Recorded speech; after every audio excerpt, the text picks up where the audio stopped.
Hello, folks. I'm Maciek. I'm from Poland, and I'll tell you one or two things how the regex engine works internally.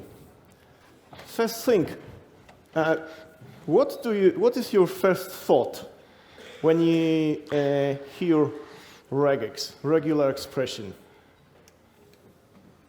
Fear. Fear. What else?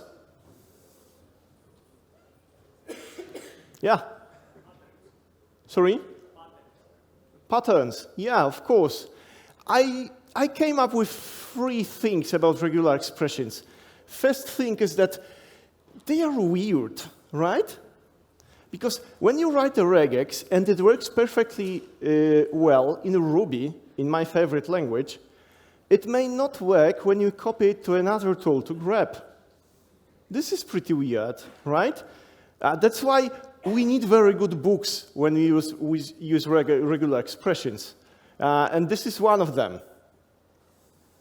You don't write them, you just Google them, or right now you LLM the regex, right?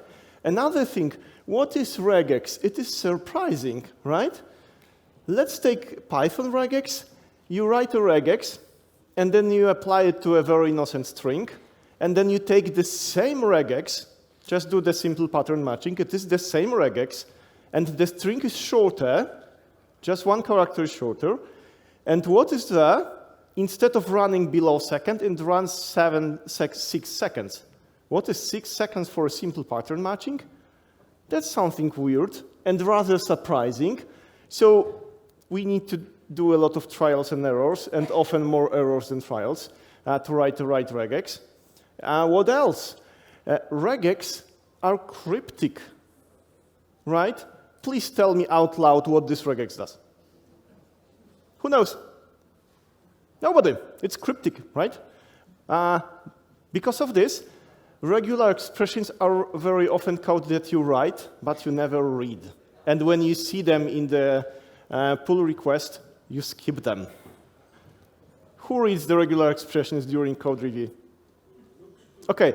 I'm the only guy. I really read them, and I'm very nitpicky. So they are surprising, they are weird, and they are cryptic. If we sum up those three features, what do we have?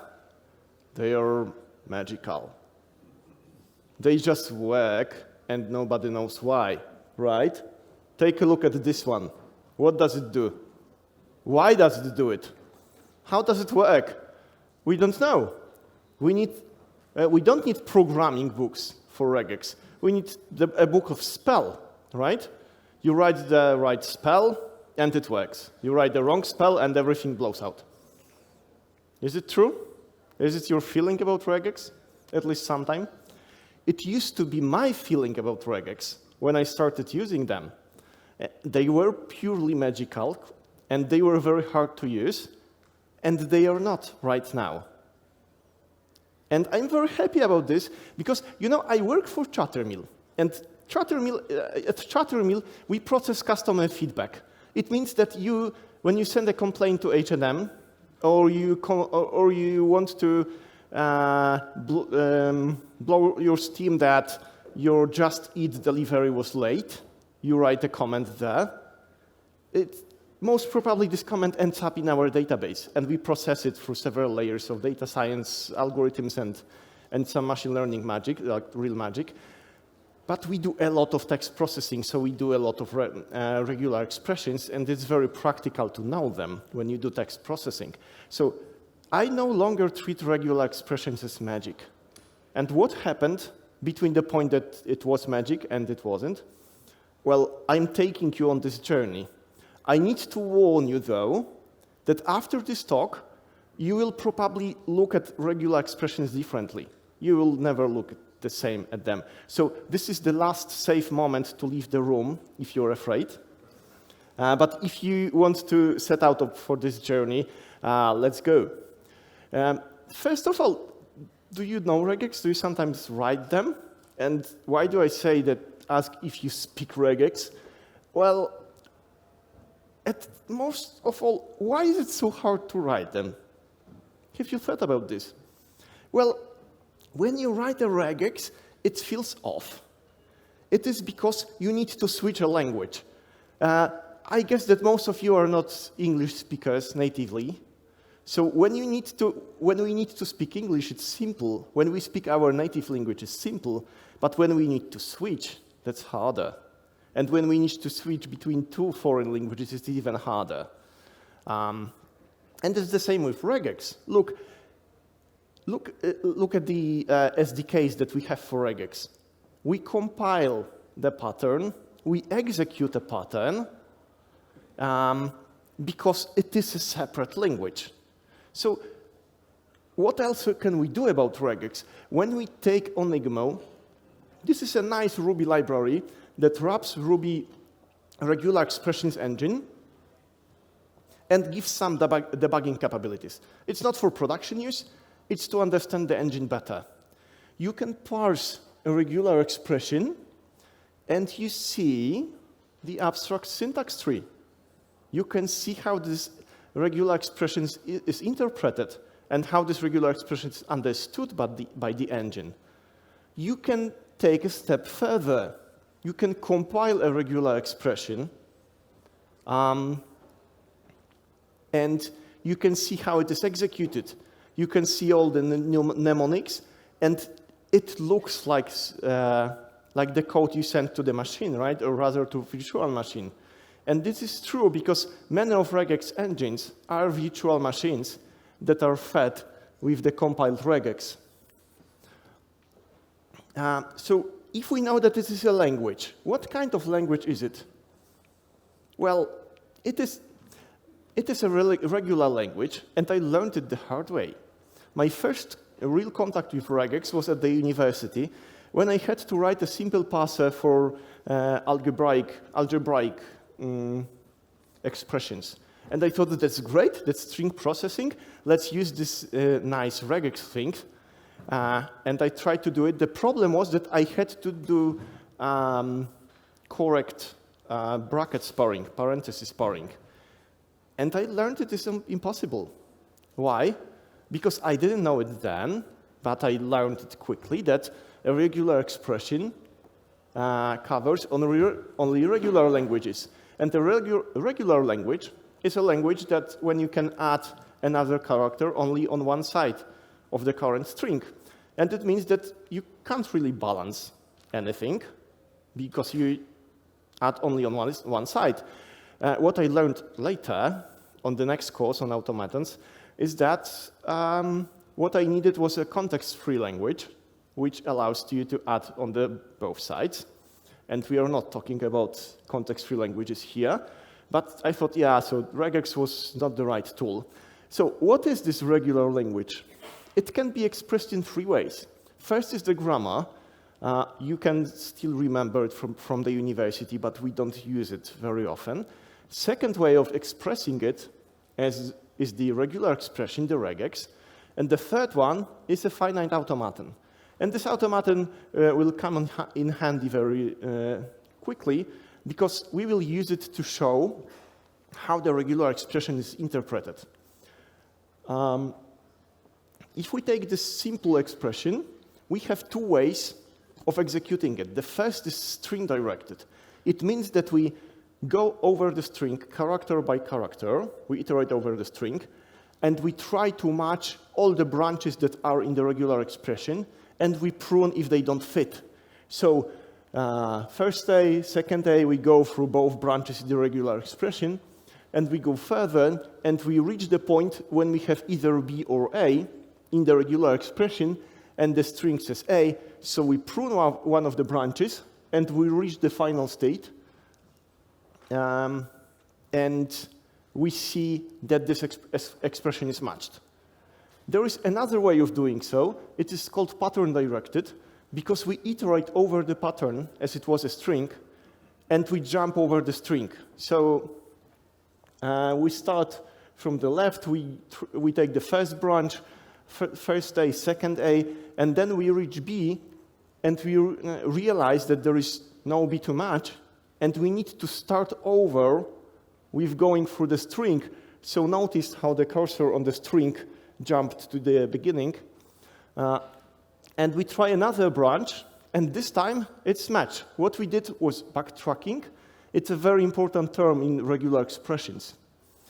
Those two ways, text-directed and pattern-directed, describe the two families of regular expression engines.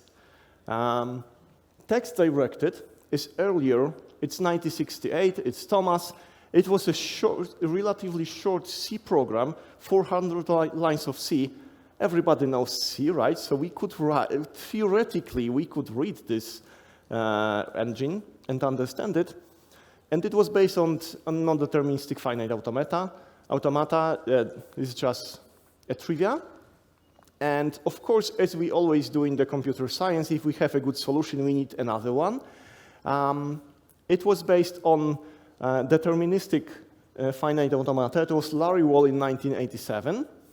And it was another implementation, which was more complex. And from performance-wise, it could behave in a surprising ways. And the first solution was used in grep, avg, set, and other Unix tools, and most notably recently in Golang. And the second solution, that seems not to be that good, is used everywhere else.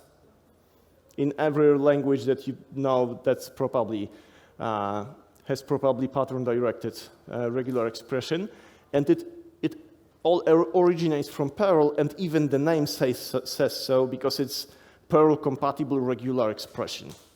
And why is that? If the thing that is on your left seems to be better, well, the things on your right is more versatile. It allows you to match more than just regular languages, and that's something that I learned later, that with the real-life regular expressions, you can match with the balanced brackets and many other things like duplicated text. That's why we all use it. Now, we know that regex is a language. We know that we have different ways of interpreting it. We know how it works, more or less. If it's a language, we can talk about some interesting stuff, like performance. How to analyze performance of a regular expression. Just like with any other program, we need to count how many steps it is taken to interpret, to match a string. So let's take this expression. It matches curly brackets and any text inside, and the string. If we take the string-oriented, if we take this approach, this simple expression, we start with the opening parenthesis, we go to the end of the text, and then we realize that we need to have another bracket, so we backtrack. And it takes a lot of steps. So if we make this expression a bit more complex, and instead dot star anything inside brackets, we say anything but the closing bracket, we help the engine to interpret it well, and it's much faster. There are other tricks that we could remember that are interesting when it comes to the regular expression performance. The first one is that when you parse it, you can see that the engine can apply some optimizations. And if you have a character class that has only one character, it's converted into a single character, so to make it faster. There is a difference between equivalent expressions. Expression that has character class is the same as expression that has single character alternatives, but it is interpreted in a very different ways. The second one being much slower because it has jumps. So what is the real recipe for a fast regex?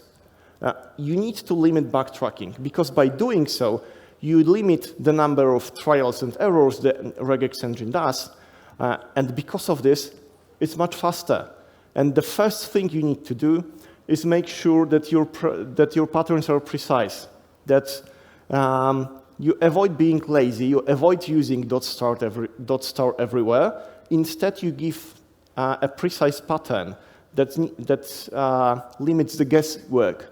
You can also use features like possessive quantifiers or atomic groups that I won't delve into that limit backtracking because they basically say to the engine, don't backtrack on this.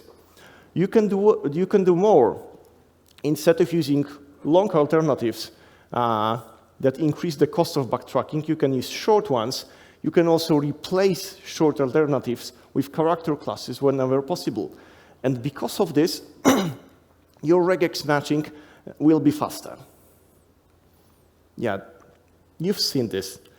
I am talking about some very small language we all use, but we rarely care about. So why should you care about performance of this small thing? Do you think you should? Yeah, because if I ask you, you should answer yes, thank you for that. I'll tell you why you should. Because this little thing can literally kill your application, or at least ruin, that's not yet, ruin your user experience. First thing, take a look at this regex. It's very bad because it's a loop, it's a nested repetition. It is applied, if it's applied to a correct string, it's all okay. But if it's applied to an incorrect string, to an invalid one, it tries over and over again to match this, and it backtracks a lot, and it needs more than 100K of steps to match, to decide that there is no match. Why is that? Because it's not really a nested loop, as we could say. It is exponential because it tries all the subsets of this string. Of course, it was an artificial example. Nobody writes regex like this, right? So let's think about something that's less artificial. Let's say that we want to validate if an arithmetic expression is correct. Let's say that we are writing a simple arithmetic expression for kids to calculate. Number, operator number equals. That's the first version. We released it. It was a huge success. We got another round of funding. So we developed version 2 of our great educational app. And the product says that we need longer expressions. And that's very simple with regular expressions, right? We just replace the hard-coded numbers with repetition, and we call it a day. The problem is that it is incorrect. It is slightly incorrect because right now we require an operator before the equals sign. You all see it, right? So the fix is actually simple. It's Friday afternoon. The fix is actually simple. Let's make the operator optional. It's correct now, right? It is. So let's take a look at the demo. By the way, if you scan the QR code, you will have the same demo as I'll show you. It is this regex. It's the text field. And you have the timings in the console. And it works correctly, right? What happens if we have an incorrect, invalid string? You see how the timings are higher and higher. It took us more than a second to do the match. We are close to a minute, and I'm typing, and nothing happens. And you can see that one of the cores is used 100%, and it is Chrome. And I can't really even reload this thing now. So if you had this kind of validator in your front-end app, you'll basically ruin your user experience. People will do what I just do, and they'll go to your competition. So it can really kill your app. But who writes this kind of regular expressions, right? It's artificial, or rather, it's not us who write them. It's the other guys, the ones that don't attend the conferences, right? And it surely never happened in the wild. It didn't, right? We are all safe. What if it did? What if a single regex could kill the internet, or at least 10%? Have you heard about any recent internet outages? Yeah, a lot of them. So I'll tell you about old one, but the name but the name sticks. Cloudflare, but not the recent one, but 2019. Cloudflare was off for half an hour, and it was because of this regex. You see the problem after my talk, right? It's quite obvious, so let's move on. I'm kidding.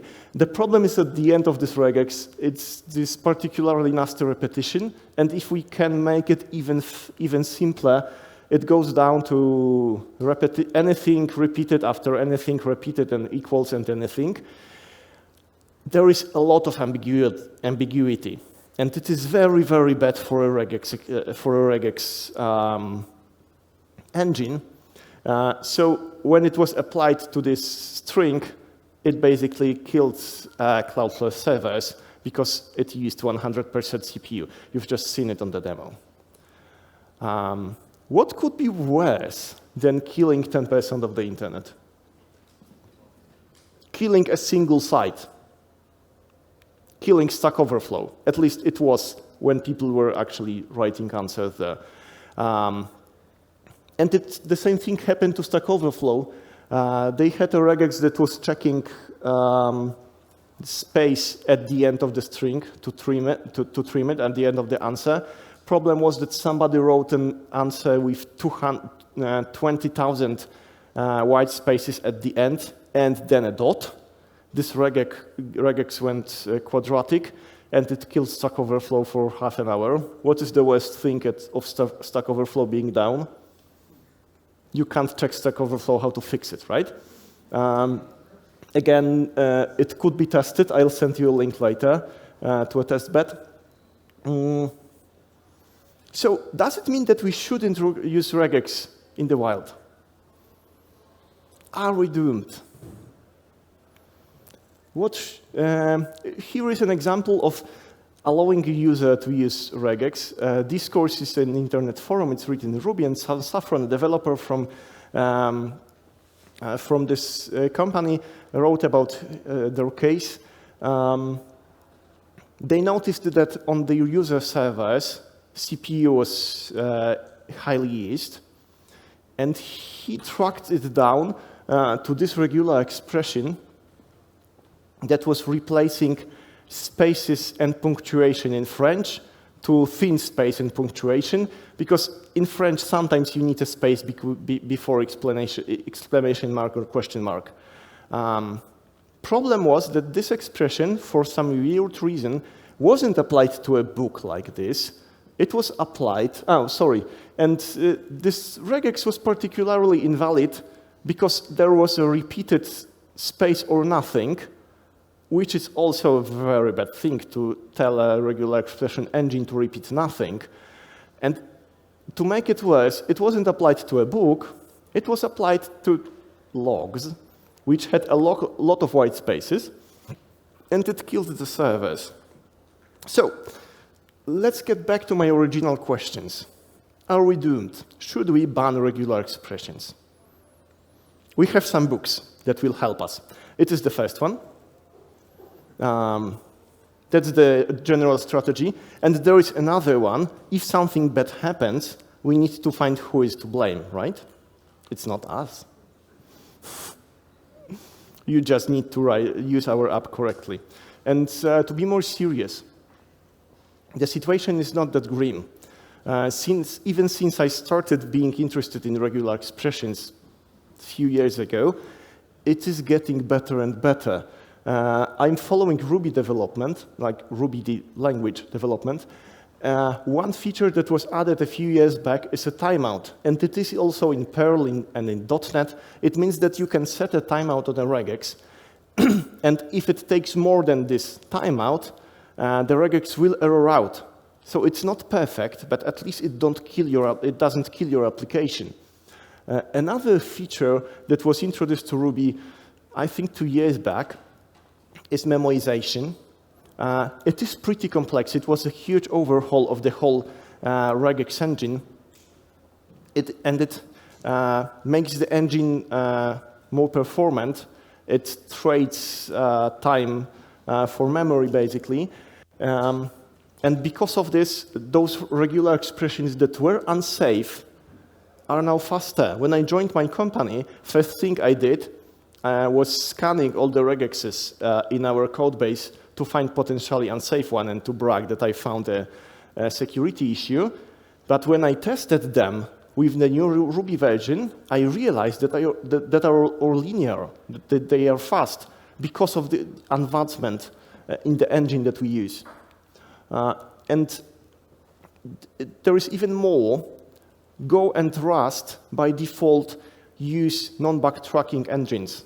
They use, by default, Thomson algorithm. It is more limited. You can use less patterns, less types of patterns that with a backtracking algorithm, but it is safer, and the performance is predictable. It's linear. It's polynomial. It is even better because RE2, the library that is used in Golang, is ported or at least wrapped to many other languages, and there are bindings, for instance, to Ruby. So if you need to expose regular expressions to your end users, you can use it safely, and it is okay to use it. There is general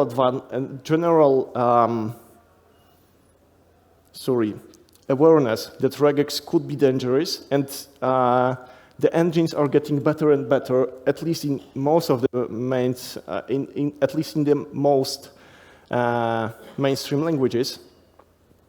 So it is safe to assume that situation will be better. Still, it's better to be aware. Let's get back to the original point. So I said the regular expressions are magic. I guess they are less magical now because we know how they work, right? And we know why. Still, there is a lot of magic in remaining in software engineering. And also, maybe I just wasted 20 minutes of your life to learn some trivia about something that's very obscure. Because honestly, you could have lived without most of this knowledge, right? So why you should care? There are 3 reasons to care to unveiling the magic in software engineering. The second one is performance. If you don't understand something and you use it, it may get slower in very surprising ways when it's in production. The second thing is security. If you use something you don't understand, it can be leveraged in a very bad way, but by somebody who does understand it, and you will be hurt. But there is another main reason. It's not a very practical one. It is this quote from Richard Feynman that inspired me. He said that he was rediscovering very old stuff that was 50 years old, that 25 years old, until he discovered something that was truly new. And he said, you're unlikely to discover something new without a lot of practice in old stuff. And this is why I believe we should be rediscovering stuff in software engineering. We should be unveiling magic. We should be prying into black boxes to understand it better. There was a lot of magic in software engineering for me. How the database work, why Elasticsearch is so fast, how the patterns are matched in regular expressions, how LLMs work. And every time I digged into them, I realized that there is no magic there. It's just software that I can understand and describe and leverage. And I think it's a great habit as a software developer to ask ourselves, how does this magic work? Why does it work like this? Not to make it practical, just out of sheer curiosity. If you want to ask me some questions about this, if you don't agree with me or anything, find me at the conference, find me on LinkedIn and ask questions. if you have feedback for this talk, I'd really appreciate it, especially if it's critical. Thank you, folks.